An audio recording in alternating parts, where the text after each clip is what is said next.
One of the hottest topics that I get from clients is, Gina, how can you and your team write copy that converts? Because we've been spending so much time sitting at our desk trying to figure out why is nobody clicking, why is nobody liking, sharing, reacting, commenting. And so I'm going to share with you some insider tips that we use as an agency, but that I also use in my own businesses to make sure that every time I put something out there, something happens with it, right? So, welcome to today's marketing session. If you are brand new to the page or to the pages, or to me, my name is Gina Tassinelli. I am the creator of Stylishly Branding as well as Style Rebel Mama and our agency, Hype Media. And I work with small business owners, entrepreneurs, coaches, consultants, established experts to help you show up online, on social, unapologetically in a way that not only connects you with your ideal clients, but actually gets you to make sales. So, welcome. And if you're watching this on the replay, don't be shy. I always come back and I answer all the questions. So, one of the most frustrating things, and this has happened even to myself, is spending time creating content, writing content, trying to come up with content ideas and then nothing happening. We have to remember that when we're putting content out there, it's not about us. It's about the reader. And that's one of the mistakes that I made in the very beginning when I started my business a little over 14 years ago was, and I still see this, was I was putting too much of my services, my products, the features to those things out there instead of the benefits, the results, and the transformations. And when we put a lot of the focus on the features, it ends up not being really about our reader or audience or ideal client. It ends up being more about us. And so when we do that, our content is not going to convert. So we first want to think about creating content that is putting the reader, the viewer, the audience, your ideal client first. Okay. I will say that I actually saw a really incredible statistic that 70% of marketers are actively investing in content marketing. And I can tell you from experience, I feel that to be true. As the owner of a social media marketing agency, that's what people come to us for. Yes. Do we help you engaging with your audience? Do we help you with scheduling out your posts? Sure.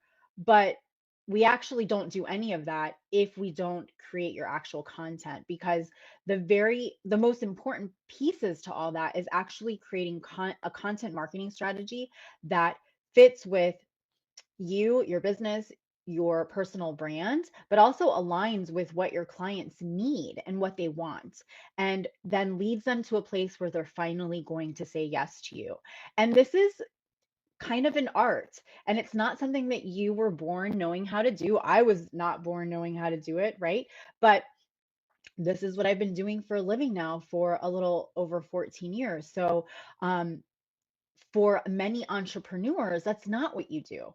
That's not your forte. You are in business with your specific skill set. You're unique, you have value with what you know how to do. And so that's why people come to an agency or even, a really established expert, social media marketing expert. So if you're doing this on your own, or if you have an assistant that's helping you do it, or maybe you do have a social media manager, but they're not that experienced, then you're going to want to take some notes right now. All right. Okay. So let's talk about tip number one. Okay.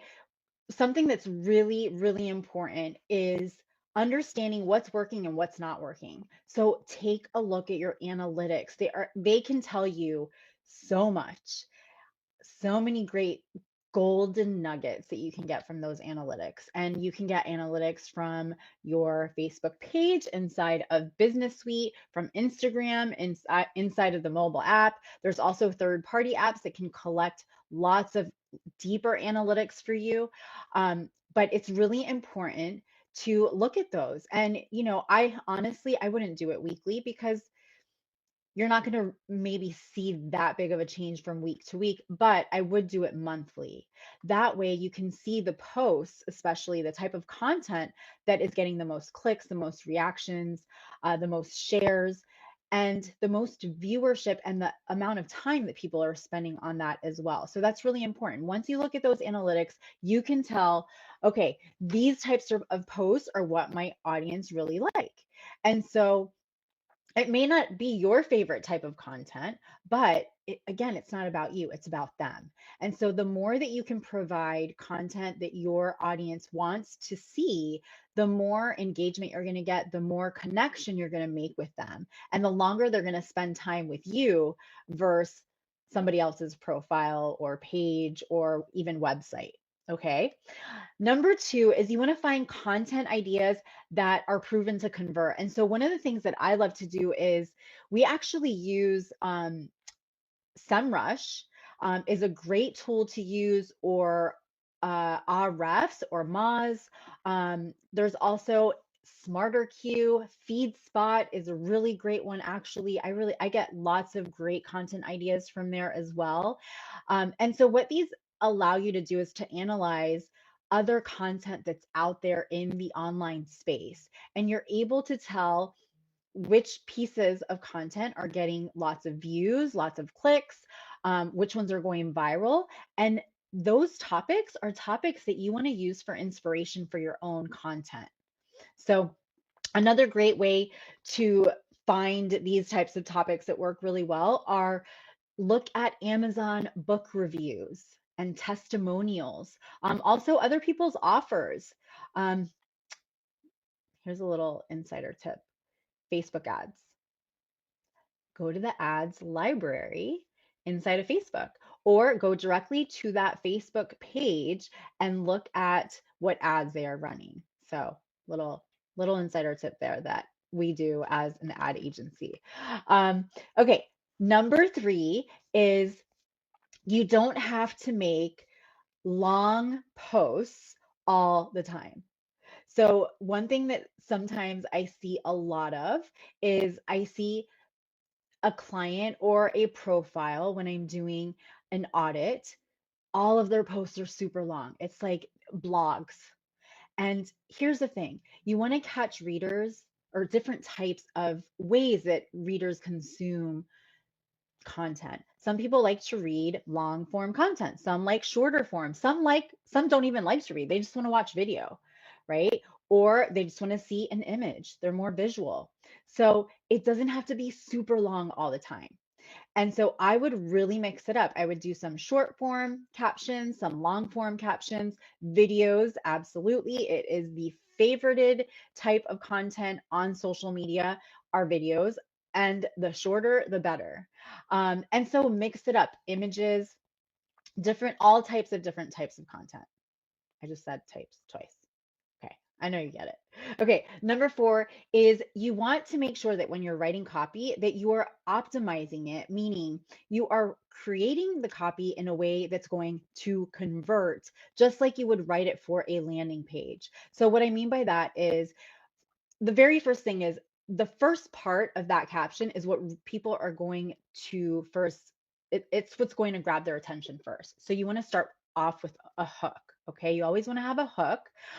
So here's some steps. The first thing is have some sort of value proposition, a promise that you are offering to them. Okay, so, and you can start that promise with a hook by asking a question. Maybe it's really pointing out a pain point that they may have, right? Then you want to give a sense of urgency. That's going to be done with a call to action. You always want to have some sort of call to action in your content, even if it's not to sign up for something. It might be, drop the word info if you want more info, or it could be drop, give me a like if you agree, or tap the heart if you agree. So that is a call to action. You also want it to be very relevant. So your content really needs to relate to what your reader is expecting out of you, and also to where they are in that client customer journey, right? So what are the issues? What are the challenges that they're asking and think about questions that your ideal clients or current clients ask you a lot of. Those are great ways you can kind of reverse engineer those questions into content writing for your content. You also want to be very clear.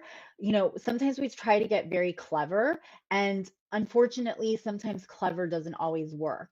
So just get right to the point and be, very human, be personable. So you can definitely do some storytelling that really helps with articulating your proposition and making sure that your content is clear and the call to action is clear and comes out naturally.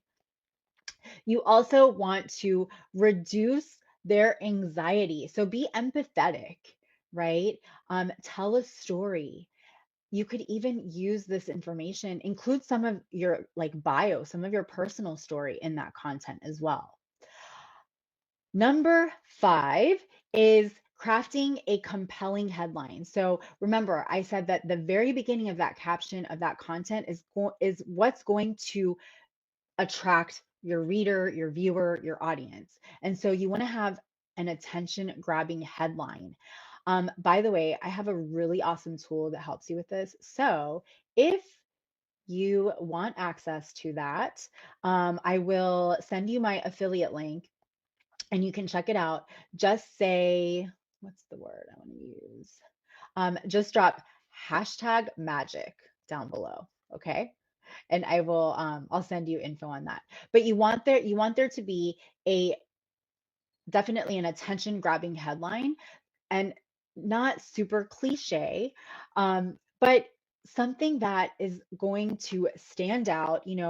It could even be something that disrupts, something that maybe is a little controversial, and that's okay. Statistics work really well as well. So, and also, if you want, go on Google and just search some phrases, keyword phrases, and those will also help you with some inspiration with attention grabbing headlines.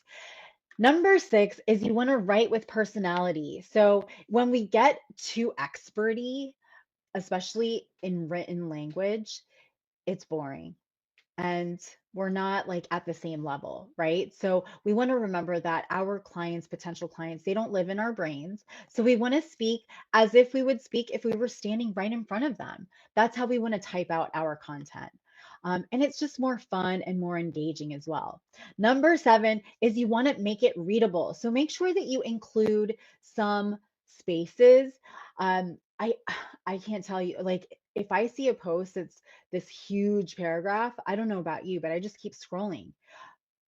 Our attention span, especially on social media, is really, really short. So you want to make sure to include some spaces in between those sentences, maybe just 2 sentences at a time, and then a space, and then so on. Have more of an active voice.